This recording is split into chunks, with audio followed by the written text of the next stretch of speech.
Ah, yes. I remember when internet was young, and so was I.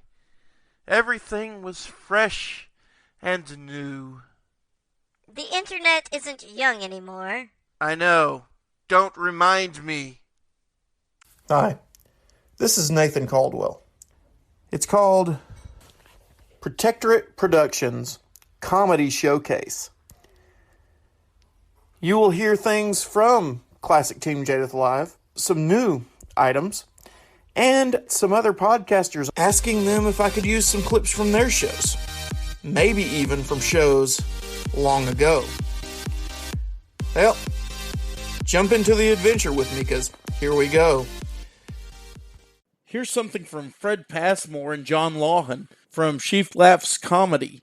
You can find that over at ChristianSkitScripts.com. What in the world? That's not Jeremiah. A hound dog in the studio. Hey, fella, where did you come from? Oh, Mr. Fred, I'm sorry about that. He plumb got away from me and ran in here before I could stop him. I'm sorry about that, son. It's okay, Jeremiah. I like dogs. Why did you bring them, though? Well, we just came back from hunting, and I didn't want to leave him in the pickup while I came in to clean and get the trash. Good boy. Yeah. I like you, too.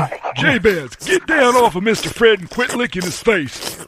He don't want to be breathing your stinky old dog breath. Wow. Whew, what did he have for dinner? Oh, I gave him some leftover possum, what me and Obadiah didn't keep for our supper. I got some in the truck still. You want me to bring you up some? Oh, no, thanks. Thanks anyway. Jeremiah, what is he doing? Jabez, stop that. You're embarrassing me. I can't take you anywhere. Bad dog. Sorry about that, Mr. Fred. I guess he's just enlarging his territory. Here, let me hand you the trash. No, Jabez, stop. Jabez, get out of Mr. Fred's trash can. You don't know what's in there. Get down, Jabez. Get out of there. Well, I guess with Jabez here, you won't have any time for a story or anything. Oh, I can't let you down and not tell a story, Mr. Fred. Jabez, sit down, boy. An attorney, a doctor, and a preacher who lived in a small town all went hunting together. They agreed that they should take turns shooting at any game that came upon them. Well, they had been walking in the woods for a little spell when they all saw a big deer standing at the edge of a cornfield. He was such a prize that they all forgot about who should shoot this time, and so they all shot at the deer at once. And the deer fell dead, and each one began to claim that they had been the one to hit it. Well, the attorney argued eloquently that his gun, being the most expensive, had surely fired accurately and that he had killed the deer. And the doctor said that he had a better knowledge of anatomy and he had been the one to shoot the killing bullet. And the pastor said that he surely had been the one to drop it because he had been praying to bring back a big buck. Finally, the doctor said he would examine the deer, and they all walked over to it. After a thorough examination, he stood and pronounced his findings. He said, "The preacher killed it, no doubt about it."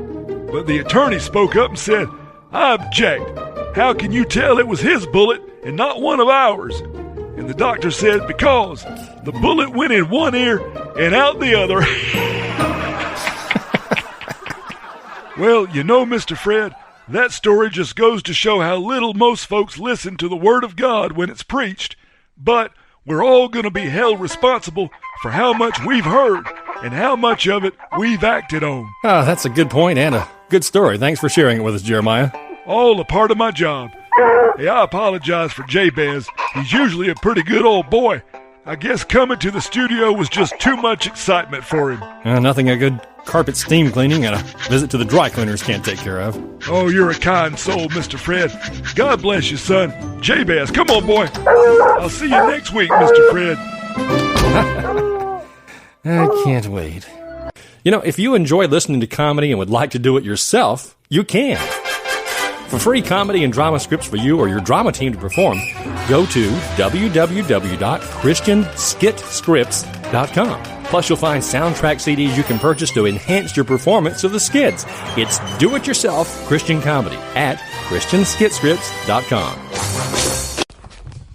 Hello, me Zombie. Many people have bad feelings about zombie. They say zombie eat brains.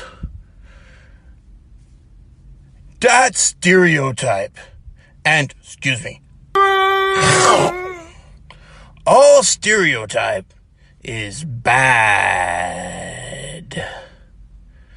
Zombie valuable person. One day, zombie may even be president.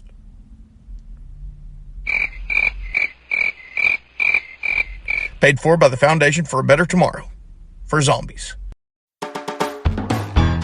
Hello, I'm James Kennison, and I host a clean-cut comedy podcast called That Story Show, where we put your hilarious real-life stories and anecdotes in the spotlight.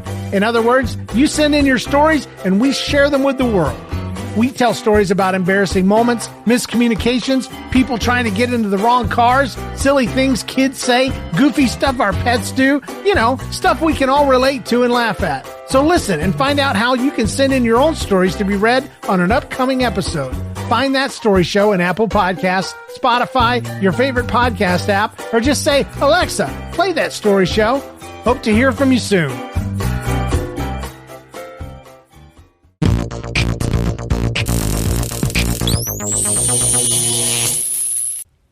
We live in a world whose primary concern is feeling good.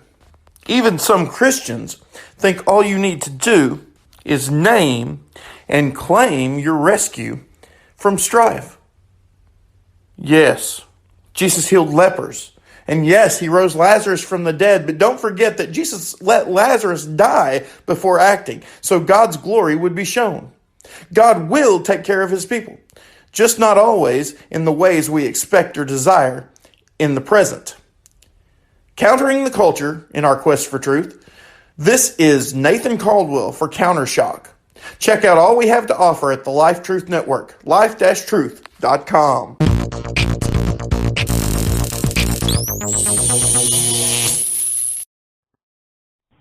I'm a Christian. I believe in Jesus Christ. I believe that he is the only way to heaven. This is no joke. That's why I'm part of the Christian podcast community over at christianpodcastcommunity.com.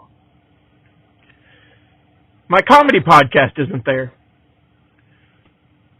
but Protectors of the Book, Quest for Truth, and Lion's Den audiobook and drama podcast are all part through the Life Truth Network of the Christian podcast community. So check out all the great shows at christianpodcastcommunity.com and check out our work at life-truth.com. You may have heard this one before, but sometimes the old ones are worth repeating. By the way, hey, why don't you just do this? Why don't you tell the folks what you've been doing lately? Oh, no. Yeah. Tell them what you've been doing. I've been sleeping. Yeah. Why in the world you been sleeping? I gotta get my beauty rest. Well, that's true. Yeah. What have you been doing? Well, I got me a new dating service. This is a Valentine banquet. And I got me a new big company, and so I'm ready to start matching up people for dates. You want to No! Yeah. You want to date? I don't want to date you. I'm not talking about me. I'm talking about, did you want me to set you up with one of these pretty gals out here? Oh, they don't want me. I'm pretty sure of that. I can't even turn a page. But what about it? Yeah, I guess you kind of like that. I kind of like that. Yeah. I'll tell you what you do. You fill out this piece of paper right here. Roy, What? can you do it? I don't write too good. You don't? Okay, I'll do it then. Let's see here. Get my pen out here. All right, let's see here. Name? You know my name. Okay, Clem Other. Yeah. What's your occupation? What's that? That's where you work. That's your job. Oh, my job. Yeah. Professional hillbilly. Hillbilly? Yes, sir. Matter of fact, I am so good at my job, I'm going to get rich at it. You being a hillbilly? They're going to put me in the movies. The movies? Some movies. All right, so occupation, let's see here. All right, let's see. Future movie star. Future movie stars, what you want to put on that Future movie paper. star, yeah. Now, I need your Social Security number. Now, why do you need that for? Well, because we got to know who you are. But you know who I am. Well, I know who you are, but whoever's looking at this here, when my company gets big, and I'm not around, they got to know who you are. All right, well, Mama always told me never to give out my Social Security number, so I better write it down. Okay, all right. Here's a pen. All right. Let's see.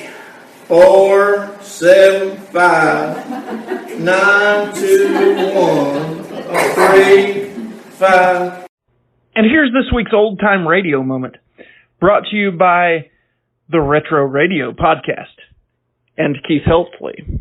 That is neither fish nor chips. Howard, I'm expecting Lucille Ball at our house for dinner. We're planning to do a movie together. I've always wanted to work with a glamour girl. Glamour girl, glamour girl. Did somebody say glamour girl? Man the lifeboats, men. We've struck a typhoon.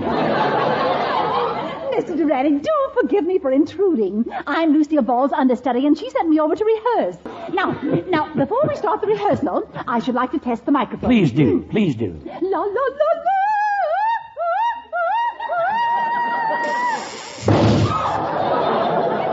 Well, you just blew Tehachapi off the network. Would you like to try for Pismo Beach? Mr. Durante, you mad wag, you.